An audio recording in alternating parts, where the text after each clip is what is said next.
Welcome to the Note Point. नमस्कार, जय Jagannath. The note point में आप सबका स्वागत है। आज हम देशांतर रेखा और अक्षांश के बारे में डिस्कशन करेंगे, जिसको लैटिट्यूड और लॉन्गिट्यूड बोला जाता है। ये बहुत गुरुत्वपूर्ण है, हर एग्ज़ाम में इसके अंदर से क्वेश्चंस आते हैं। तो चलते हैं, आज की पढ़ाई शुरू करेंगे। पहले लैटिट्यूड क्या है?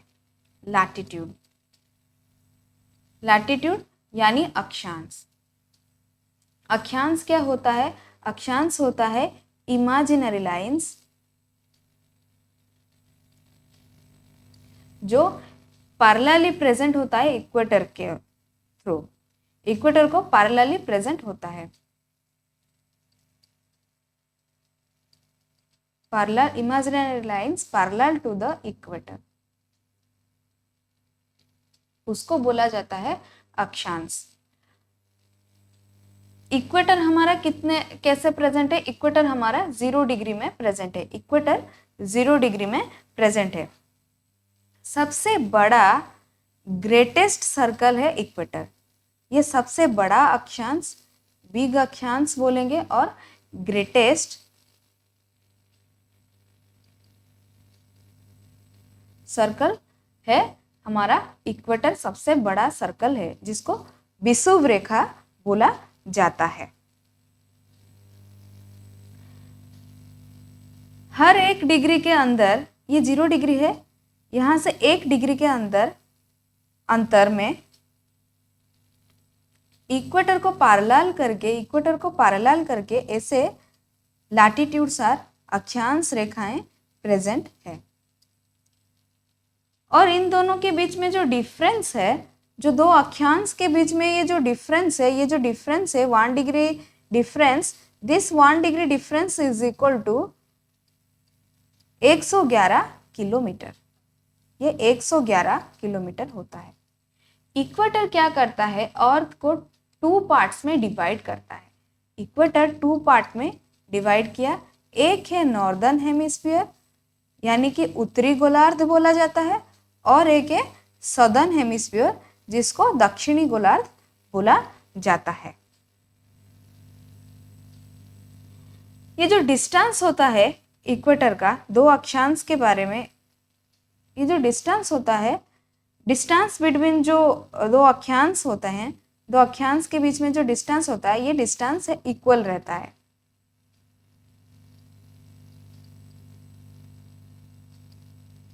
डिस्टेंस इक्वल रहता है। और ये जो सर्कल है, ये जो एक सर्कल, इक्वेटर क्या है? एक सर्कल की तरह बैठा है, एक सर्कल की तरह प्रेजेंट है। ये जो सर्कल ऐसे ऐसे जैसे जैसे करके आगे बढ़ता जाएगा, जबकि इधर आ जाएगा, ये क्या हो जाएगा? जैसे घटता जाएगा, इसका ये जो ये है छोटा छोटा होता जाएगा, स्मॉलर होता जाएगा। हमारा number of latitude, total latitude कितना है? टोटल लैटिट्यूड है 181।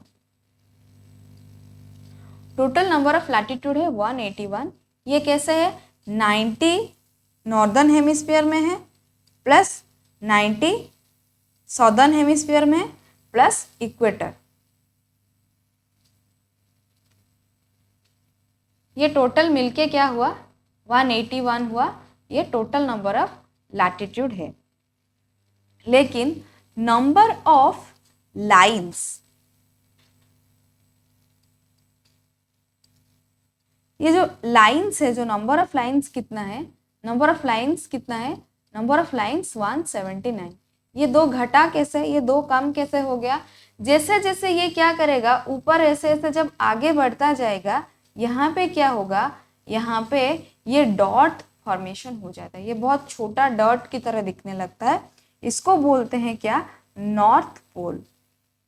जब पोल के पास में आएगा, वो सर्कल क्या होता जाएगा? छोटा होता जाएगा। It looks like a dot, so this is called north pole. And ऐसे ही साउथ में भी दिखने लगेगा, जिसको बोलेंगे हम साउथ पोल। अब हम देखेंगे लॉन्गिट्यूड यानी देशांतर रेखा के बारे में पढ़ेंगे।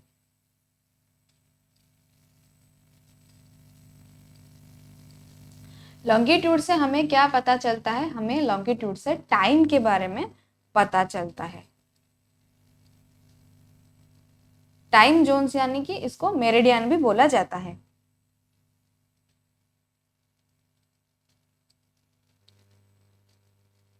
लॉन्गिट्यूड क्या होता है? They are angular distance from the centre of the earth. Angular distance from centre of earth, जो कि एक्सटेंट है नॉर्थ पोल से साउथ पोल तक। यानी कि जैसे अक्षांश के 0 डिग्री में इक्वेटर बैठा है, वैसे ही लॉन्गिट्यूड की अगर हम देखेंगे तो ये भी 0 डिग्री में एक लाइन गया है, 0 डिग्री में डॉटेड डॉटेड होके गया है। इसको क्या बोलते हैं? इसको बोलते हैं प्राइम मेरिडियन, और इसको ग्रीनविच लाइन भी बोला जाता है, क्योंकि ये लंदन के ग्रीनविच शहर होके गया है, तो इसको ग्रीनविच लाइन भी बोला जाता है।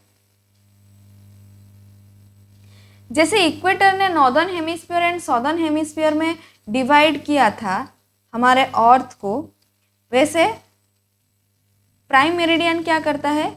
Eastern hemisphere and western hemisphere में डिवाइड करता है। 2 पार्ट में अर्थ को डिवाइड करता है, eastern hemisphere and western hemisphere में। 2 लैटिट्यूड के बीच में जो डिस्टेंस होता था, अक्षांश के बीच में जो डिस्टेंस होता था, वो इक्वल होता था। लेकिन ये ऐसे line, parallelly lines, this is also ऐसे ही 1-1 डिग्री के अंतराल ऐसे लंबाई की और ऐसे ऐसे देशांतर रेखाएं प्रेजेंट है।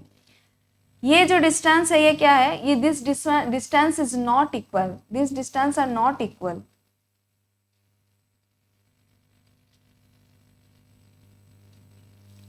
ये क्या होता है? जब पोल के पास जाते हैं, ये जब पोल के पास आ जाएंगे, ये पोल के पास आ जाएंगे, तब ये घट जाएंगे। कितना हो जाएगा? ये क्या है? इक्वेटर के पास जो होता है 111 किलोमीटर होता है, 111 किलोमीटर होता है, लेकिन ये पोल के पास कितना होता है? 96.5 किलोमीटर हो जाता है। तो इस they are not equally, so they are not equal, वो इक्वल नहीं होता। जब लैटिट्यूड और लॉन्गिट्यूड को कलेक्टिवली रिप्रेजेंट किया जाएगा, यानी कि collection of latitude and longitude, तो ये क्या करेगा? लाइंस क्या करेंगे? ऐसे इंटरसेक्ट करेंगे, ऐसे लाइंस क्या करेंगे? इंटरसेक्ट करेंगे। तो ये क्या होगा? एक नेटवर्क लाइक स्ट्रक्चर फॉर्मेशन होगा। एक तो इंटरसेक्ट करेंगे और एक नेटवर्क फॉर्मेशन करेंगे। इसको क्या बोलते हैं? ये जो नेटवर्क लाइक स्ट्रक्चर है, इसको क्या बोलते हैं? इसको बोलते हैं जियोग्राफिकल ग्रिड बोला जाता है। इसको बोलेंगे जियोग्राफिकल ग्रिड। वैसे अब हम देखेंगे नंबर ऑफ लॉन्गिट्यूड कितना है। Number of longitude, total number of longitude कितना होता है? 360। टोटल 360 लॉन्गिट्यूड्स प्रेजेंट है। 180 ईस्ट में प्रेजेंट है, 180 वेस्ट में प्रेजेंट है।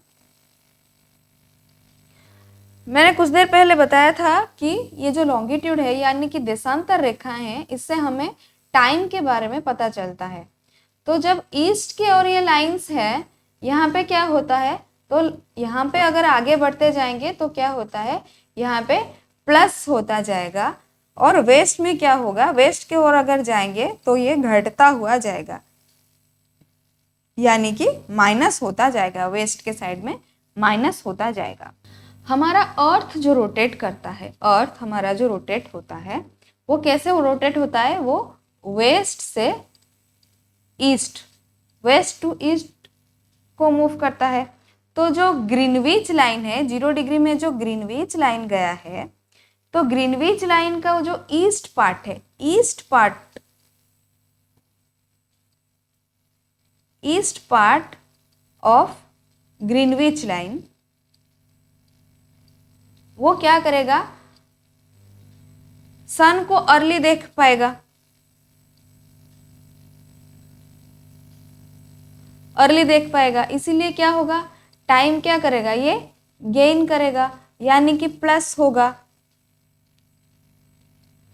और जो वेस्ट पार्ट होता है यानी कि इधर साइड जो होगा, ये क्या करेगा, लेट पाएगा सन को, तो क्या होगा, लूज करेगा, लूज द टाइम को लॉस करेगा, और इसके लिए क्या होगा, माइनस होगा। अर्थ कंप्लीट रोटेशन के लिए टोटल कंप्लीट रोटेशन करेगा कितने, 360 डिग्री में कंप्लीट रोटेशन करेगा। उसको कंप्लीट करने के लिए कितना टाइम लगता है, 24 आवर्स लगता है। तो अगर हम इसको मिनट में कन्वर्ट करेंगे तो कितना आएगा, 24 मल्टीप्लाई बाई 360 अगर करेंगे तो कितना आएगा, 1440 मिनट आएगा, 1440 मिनट आएगा। तो 360 ये जो लैटिट्यूड में अगर हम इसको मिनट में कितना मिनट होगा, इसको अगर कन्वर्ट करेंगे तो 1440 divided by 360 degree is equal to कितना आएगा, यानी कि 4 मिनट आएगा। तो उसको टू लॉन्गिट्यूड मूव करने में, दो जो ऐसे लाइन है, ये जो दो लाइन है जो एक एक डिग्री का जो डिफरेंस है, ये 1 डिग्री, ये 0 में होगा तो ये 1 डिग्री में होगा, तो ये डिफरेंस को मूव करने के लिए उसको कितना टाइम लगेगा, इसको 4 मिनट लगता है, 4 मिनट लगता है। और इन दोनों का डिफरेंस क्या है, इन दोनों का डिफरेंस 111 किलोमीटर होता है। इन दोनों का डिफरेंस क्या होता है, 111 किलोमीटर है इक्वेटर के पास, और जो पोल के पास जाएगा तो वो घट जाता है। इंडिया में हम टाइम के बारे में कैसे पता करेंगे, इंडिया के टाइम जोन के बारे में हमें कैसे मालूम चलेगा। इंडिया में क्या होता है, इंडिया में हमारा 82 डिग्री हाफ लॉन्गिट्यूड पास होके गया है।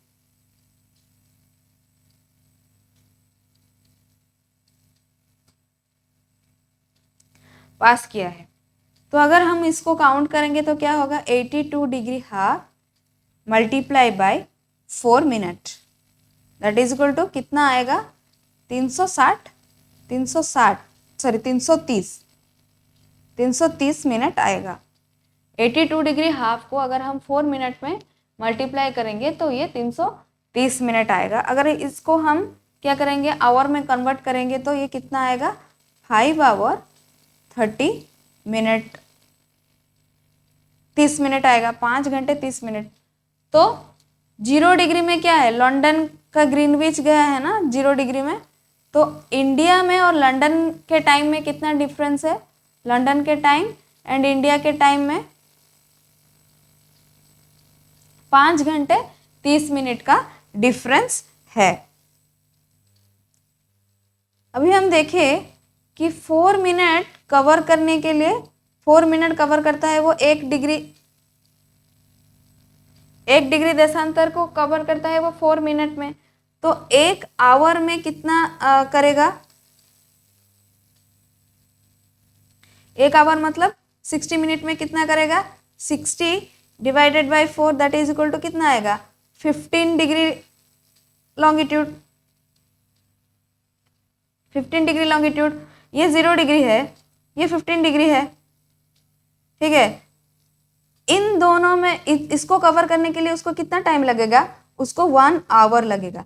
अगर 0 डिग्री में अभी 12 बजा है, 12 o'clock हुआ है, तो 15 डिग्री वाले के पास, 15 डिग्री के वाले के पास कितना आएगा, यहाँ पे कितना होगा, यहाँ पे +1 आवर होगा, यानी कि 0 डिग्री देशांतर के पास 12 बजा है तो 15 डिग्री देशांतर के पास 1 o'clock हुआ होगा। अगर 0 डिग्री के पास 12 बजा है तो 15 डिग्री के पास 1 o'clock बजा होगा। 1 घंटे का डिफरेंस होता है 0 डिग्री और 15 डिग्री के बीच में। यहाँ पे हम देखेंगे कि इक्वेटर को समांतर करके क्या क्या गया है, क्या है, 0 डिग्री में हमारा इक्वेटर प्रेजेंट है, यानी कि विषुव रेखा हमारा 0 डिग्री में प्रेजेंट है, और 23 डिग्री हाफ नॉर्थ में क्या प्रेजेंट है, 23 डिग्री हाफ नॉर्थ में कर्क रेखा यानी ट्रॉपिक ऑफ कैंसर प्रेजेंट है। वैसे 23 डिग्री हाफ साउथ में कौन प्रेजेंट है, मकर रेखा यानी ट्रॉपिक ऑफ कैप्रिकॉर्न है। वैसे अगर हम नॉर्थ साइड के ऊपर जाएंगे तो 66 डिग्री हाफ नॉर्थ में कौन है?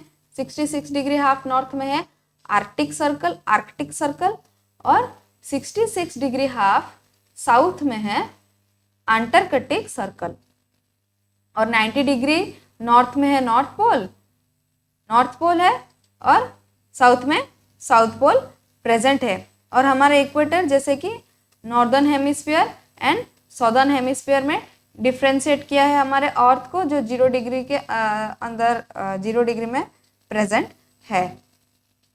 और अभी मैंने कुछ देर पहले बताया 0 डिग्री में लॉन्गिट्यूड, जो 0 डिग्री लॉन्गिट्यूड है उसको क्या बोला जाता है? 0 डिग्री लॉन्गिट्यूड को बोला जाता है प्राइम मेरिडियन, और लैटिट्यूड को बोला जाता है इक्वेटर। ये हमारे 4 दी गए हैं। इक्वेटर 0 डिग्री पे गया है, ऐसे सर्कल बना है, ऐसे सर्कल में बैठा है, सबसे बड़ा सर्कल है, ग्रेटेस्ट सर्कल है। जैसे जैसे सर्कल ऊपर ऊपर जाता है यहाँ पे एक पॉइंट बन जाता है जिसको नॉर्थ पोल बोला जाता है, और साउथ में जो बन जाता है उसको साउथ पोल बोला जाता है।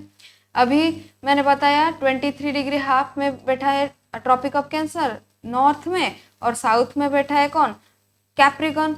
वैसे ही नॉर्थ में है आर्कटिक सर्कल और साउथ में है अंटार्कटिक सर्कल।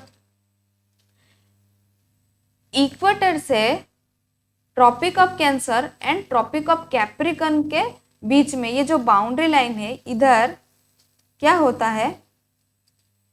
सबसे ज्यादा सन के मैक्सिमम हीट को रिसीव किया जाता है। ये जो जोन है, ये जो एरिया है, दिस एरिया क्या करता है? सबसे मैक्सिमम हीट रिसीव करता है, और इसीलिए इसको बोला जाता है टॉरॉइड जोन। और ट्रॉपिक ऑफ कैप्रिकॉर्न से आर्कटिक सर्कल, इधर की एरिया जो है, ये एरिया क्या करता है? यहाँ पे बहुत हॉट फील होता है प्लस कूल भी फील होता है। इसको बोलते हैं माइल्ड जोन, एंड इसको टेम्परेट जोन भी बोला जाता है।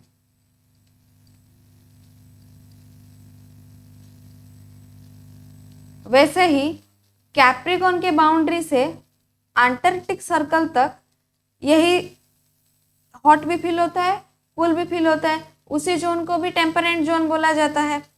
और आर्कटिक सर्कल के बाउंड्री से नॉर्थ पोल तक ये जो एरिया रहा, ये एरिया में क्या होता है? बहुत कूल फील होता है, वेरी कोल्ड, और यहाँ पे स्नो भी फॉल होता है, स्नोफॉल भी होता है, और स्नो में पूरा ये एरिया कवर होता है, और इसको बोलते हैं फ्रीज जोन।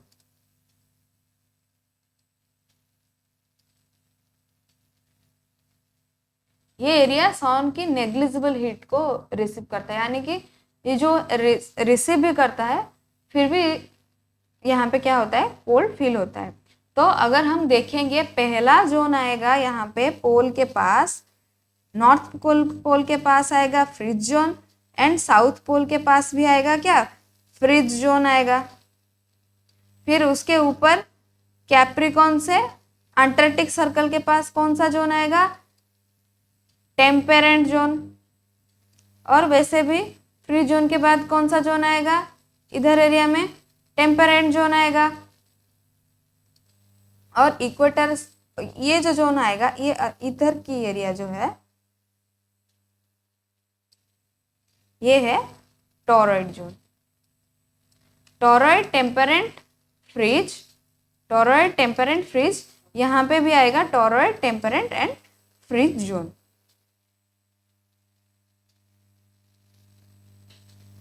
आज के लिए इतना। आशा करती हूँ आज की क्लास आप सबको अच्छा लगा होगा। इसीलिए वीडियो को लाइक कीजिए, शेयर कीजिए, अपनी दोस्तों के साथ शेयर कीजिए। जो लोग नए हैं चैनल को सब्सक्राइब करना ना भूलें। जय हिंद, धन्यवाद। Thanks for your time, thanks for watching.